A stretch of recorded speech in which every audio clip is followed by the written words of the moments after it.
السلام علیکم ورحمۃ اللہ وبرکاتہ۔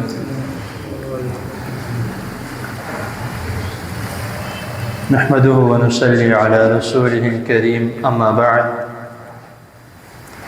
احسن الكلام كلام الله، واحسن الهدي هدي محمد صلی اللہ علیہ وسلم۔ رب اشرح لي صدري ويسر لي امری واحلل عقدۃ من لسانی یفقهوا قولی۔ سامعین محترم، ہم میں سے ہر شخص بے شک امیر ہے یا امیر تر امیر ہے یا غریب ہے، ہر شخص کوئی نہ کوئی کاروبار کرتا ہے۔ کسی نے فیکٹریز لگائی ہیں، کسی کا اپنا دفتر ہے، یا کسی نے فروٹ کا کام کر رہا ہے یا کوئی سبزیوں کا کام کر رہا ہے۔ ہر کوئی کسی نہ کسی کاروبار میں وہ ملوث ہے، لیکن کاروبار تو ہر کوئی کرتا ہے۔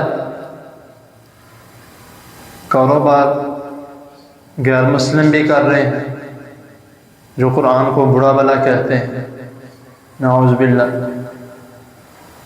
لیکن اگر اس طرح کیا جائے کہ کاروبار کرتے وقت کوئی چیز آپ خریدتے ہیں یا کوئی چیز آپ بیچتے ہیں یا کسی سے کوئی چیز طلب کرتے ہیں یا کسی کو کوئی چیز دیتے ہیں، ان چاروں کاموں میں ہمارا جو رویہ ہے یا ہمارا لہجہ ہے، ہمارا بات کرنے کا طریقہ ہے، اگر اس میں تھوڑی سی نرمی آ جائے تو وہ صرف کاروبار نہیں، وہ اللہ تعالیٰ کی رحمت بن جاتی ہے۔ تو آپ دیکھ لیں، بازار میں، مارکیٹوں میں اتنی دکانیں ہیں، لیکن آپ جائیں گے وہاں جہاں پر آپ کی عزت ہو، جہاں پر گاہک کو پوچھا جائے گا کہ بھائی آپ کو کیا چاہیے۔ کوئی عورت آتی ہے تو وہ کہتا ہے باجی آپ کو کیا چاہیے، آپ کو یہ چیز پسند آ گئی ہے، اس میں میں آپ کو اور اچھی چیز دکھاتا ہوں۔ بے شک وہ اپنی دکانداری کر رہا ہے یا وہ مہنگی سے مہنگی چیز دکھا رہا ہے، لیکن اس گاہک کو اس چیز سے کوئی مسئلہ نہیں ہے۔ اس کو مسئلہ ہے یا وہ دیکھتا ہے تو صرف اور صرف دکاندار کا لہجہ، اور جو دکاندار ہے وہ کس چیز کا طلبگار ہے کہ کوئی گاہک اچھا ہو، بے شک مالدار ہو، لیکن اس کا اخلاق اچھا ہو۔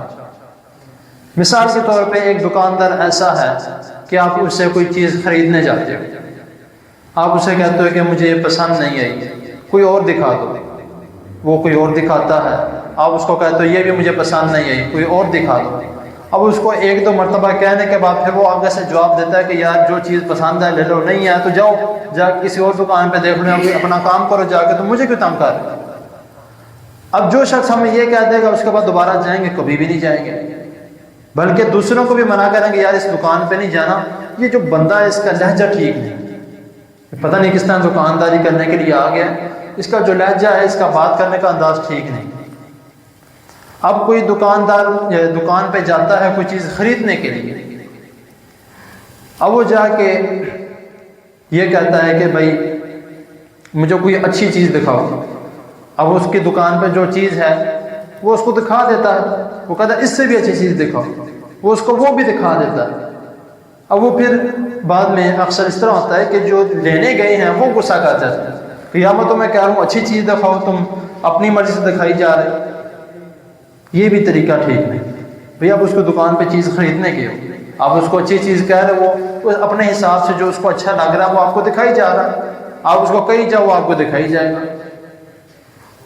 اب جو دوسرے دو چیزیں ہیں کہ آپ کسی کو کوئی چیز دینے جاتے ہو، مثال کے طور پہ آپ نے کسی سے پیسے لیے ہیں یا کوئی چیز لی ہوئی، اب آپ اس کو دینے کے لیے جاتے ہو، وہ یہ کہتا ہے کہ ٹھیک ہے آپ لے آئے ہو، آپ کا بہت شکریہ۔ اور اگر آگے سے وہ یہ کہے کہ یار تم نے اتنی دیر کر دی، تمہیں میں نے یہ ٹائم بتایا تھا، اس ٹائم تمہیں یہاں پہ موجود ہونا چاہیے، اگر وہ اس طرح اس کے ساتھ بات کرتا ہے تو وہ دوبارہ اس سے کوئی چیز لے گا؟ کبھی بھی نہیں لے گا کہ بھائی اس نے میرے ساتھ اچھے لہجے میں یا اچھے طریقے سے بات نہیں کی۔ یا کوئی لینے والا، طلب کرنے والا یا کوئی چیز لینے والا، وہ کہتا ہے کہ یار مجھے کچھ پیسوں کی ضرورت ہے، اگر آپ دے دو تو آپ کی بہت مہربانی ہوگی۔ تو وہ کہتا ہے کہ یار میرے پاس ابھی موجود نہیں ہے، تو شام کو ہو سکتا ہے کہ میں آپ کو دے دوں۔ اب وہ کہتا ہے کہ نہیں دینا تو نہ دو، فوراً انکار کرو، ایویں ڈرامے کیوں لگا رہے ہو یا بہانے کیوں ڈال رہے ہو؟ یہ بھی طریقہ ہے۔ چاروں چیزیں اس میں موجود ہیں۔ اب ان چاروں چیزوں کا جو حدیث میں جو الفاظ ہیں وہ آپ سنیں۔ سنن نسائی کی حدیث ہے، حدیث نمبر 4700 پورا، کہ حضرت عثمان بن عفان رضی اللہ تعالی عنہ، یہ 30 نمبر پہ آتا ہے خلیفہ، بیان کرتے ہیں کہ رسول اللہ صلی اللہ علیہ وسلم نے فرمایا، ذرا توجہ کیجئے گا، کہ ایک شخص ایسا ہے جس کو اللہ تعالیٰ نے ان 4 وجوہات پہ اللہ نے جنت دے دی، اس کو جنت میں داخل کر دیا۔ 4 وجوہات کون سی تھی جو میں نے ابھی آپ کے سامنے جس کا تھوڑا مفہوم بیان کیا؟ اس میں 4 کوالٹیز تھی۔ نمبر 1 کہ وہ چیز خریدنے گیا، نمبر 2 اس نے کسی کو کوئی چیز دی، نمبر 3 کہ اس نے کسی سے کوئی چیز طلب کی، نمبر 4 اور وہ کسی کو کوئی چیز دینے گیا۔ ان 4 وجوہات پہ اللہ تعالیٰ نے اس شخص کو جنت میں بھیج دیا۔ کس وجہ سے؟ کہ اس کا لہجہ، اس کا جو مزاج تھا وہ نرم تھا، اس کا بات کرنے کا انداز جو تھا وہ نرم تھا۔ صرف اتنی سی بات۔ یہ نرم لہجہ جو ہے، یہ حسن اخلاق جو ہے، یہ ایک ایسی چیز ہے کہ اگر انسان اس کو اپنا لے تو وہ تخت پہ بھی بیٹھ سکتا ہے، اگر یہ خراب ہو تو وہ تخت الٹ بھی سکتا ہے۔ تو اسی لیے کاروبار، جس طرح میں نے کہا کہ ہر کوئی کرتا ہے، لیکن جس کے کاروبار میں نرم مزاجی ہوگی۔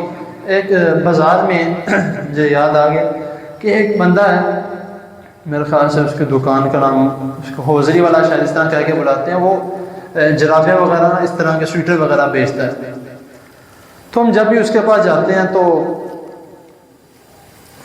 وہ کہتا ہے کہ آئیں حافظ صاحب، آئے ہیں حافظ صاحب کے لیے کچھ ٹھنڈا لے کر آؤ، کچھ کیا کھائے پیئیں گے، کیا چیز چاہیے آپ کو، جرابیں دکھائیں، سویٹر دکھائیں، کیا آپ کو۔ اس نے ایک ڈبہ سامنے رکھا جرابوں والا، پچھلی میرے خیال سے شاید سردیوں کی بات ہے۔ اس نے جب جرابوں والا جو ڈبہ تھا وہ سامنے رکھا کہ یہ ہمارے پاس جو جرابیں ہیں، تو والد صاحب کہتے ہیں کہ یہ جو جرابیں ہیں یہ مجھے تھوڑی پسند نہیں ہے، اگر آپ کے پاس اچھی ہے تو وہ کہتا ہے کہ آپ مجھے ایک زبان میں کہیں، آپ جتنے ڈبے میں سارے آپ کو نکال کے دکھا دوں گا۔ یہ ایک طریقہ ہوتا ہے، بے شک جیسا مرضی ہے جو بھی ہے وہ، لیکن جو اس کا انداز تھا، ظاہری سی بات ہے وہ دوسرے کے دل کو جا کے لگے گا کہ یار یہ اس کا اخلاق ہے۔ اب اس نے اگلی بات کیا کی، وہ کہتا ہے کہ وہ جو ڈبہ ہے سب سے اچھی جرابوں والا وہ فی الحال ختم ہوا ہے، تو جیسے ہی آئے گا میں آپ کو تصویریں بھیج دوں گا، آپ کو فون کر دوں گا، آپ جس ٹائم مرضی آ کے لے جائیں، یا وہ ڈبہ میں آپ کے لیے سنبھال کے رکھ دوں گا۔ اب اتنی سی بات کہنے سے میرے خیال سے کوئی فرق نہیں پڑنے لگا، لیکن ہاں یہ لازمی ہے کہ وہ جو بندہ خریدنے گیا ہے نا وہ دوبارہ لازمی جائے گا، وہ پھر اکیلا نہیں جائے گا، دوسروں کو بھی کہے گا کہ یار فلاں دکان پہ جاؤ، وہ آپ کو چیز بھی اچھی دکھائے گا اور آپ سے بات بھی اچھے طریقے سے کرے گا۔ تو یہ صرف اور صرف 4 چیزوں کی وجہ سے اللہ تعالیٰ اگر جنت دے سکتے ہیں تو اس میں کسی قسم کا ہمیں شک پیدا کرنے کی ضرورت نہیں کہ کس طرح 4 چیزیں، تو باقی نمازیں وغیرہ ہمیں رسول اللہ صلی اللہ علیہ وسلم نے کیا فرمایا کہ صرف 4 چیزوں کی وجہ سے۔ اور ایک حدیث میں آتا ہے، مطالعہ کر رہا تھا میں، اس میں حدیث کا نمبر ذہن میں نہیں ہے، میں آتا ہے کہ رسول اللہ صلی اللہ علیہ وسلم فرماتے کہ قیامت والے دن جو سب سے بڑی چیز ہوگی نا، سب سے بڑی چیز وزن کے حساب سے یا اعمال کے حساب سے، وہ انسان کا اخلاق ہوگا، اچھا اخلاق۔ تو اسی لیے اس اخلاق کو قائم رکھنا اور اس اخلاق کو اپنی زندگی میں اپلائی کرنا یہ ایک بہت بڑی بات ہے۔ تو اسی لیے کوشش کرنی چاہیے کہ جیسا بھی ہو، کوئی بھی کام چھوٹا سے چھوٹا اس میں اخلاق لازمی ہو۔ اللہ تعالیٰ کی حضور دعا ہے اللہ تعالیٰ ہمیں جو سنا اس کو سمجھنے کی، اس پر عمل کرنے کی توفیق عطا فرمائے اور ہمیں حسن اخلاق یعنی اچھا اخلاق اختیار کرنے کی توفیق عطا فرمائے۔ وآخر دعوانا الحمد للہ رب العالمین۔ جزاک اللہ خیر۔